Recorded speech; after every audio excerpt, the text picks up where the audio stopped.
ابراہیم حیدری town میں جی ہاں ابراہیم حیدری town میں ایک اجلاس کا انعقاد کیا گیا اور یہ اجلاس کا انعقاد چیئرمین نذیر احمد بھٹو کی صدارت میں تھا، لیکن اجلاس میں یقینی طور پر بجلی کی غیر اعلانیہ load shedding, water supply, pumping station سمیت بجلی کے بل ادا کرنے والے علاقوں میں بجلی کی لوڈ شیڈنگ ختم کرنے کے حوالے سے کے الیکٹرک کے افسران سے بھی ملاقات کا مقصد تھا۔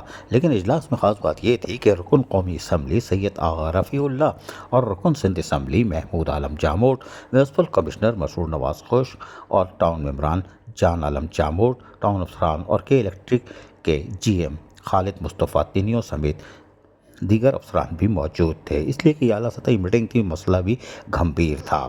میٹنگ میں ابراہیم حیدری ٹاؤن کی واٹر سپلائی اور پمپنگ اسٹیشن پر لوڈ شیڈنگ ختم کرنے اور دیگر ایشو پر بات چیت کی گئی۔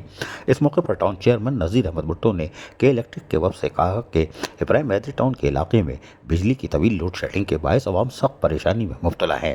بجلی کی لوڈ شیڈنگ کے باعث واٹر سپلائی اور پمپنگ اسٹیشن سخت متاثر ہو رہے ہیں، جس کی وجہ سے عوام پینے کے پانی سے محروم ہیں۔ بجلی بند ہونے کے باعث شہریوں کو پانی کی سپلائی متاثر ہو رہی ہے۔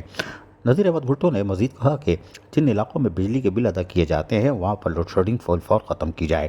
ٹاؤن چیئرمین نذیر احمد بھٹو نے ٹاؤن میونسپل کارپوریشن ابراہیم حیدری کی جانب سے واٹر سپلائی اور پمپنگ اسٹیشن کے بجلی کے بل ہر ماہ ادا کرنے کے حوالے سے کہا کہ اس کے باوجود واٹر سپلائی اور پمپنگ اسٹیشن کے پی ایم ٹیز پر طویل لوڈ شیڈنگ کی جا رہی ہے۔ ٹاؤن کے تمام پمپنگ اسٹیشن اور واٹر سپلائی کی لوڈ شیڈنگ فی الفور ختم کی جائے تاکہ عوام کو پینے کے پانی کی فراہمی کو تسلسل کے ساتھ یقینی بنایا جا سکے۔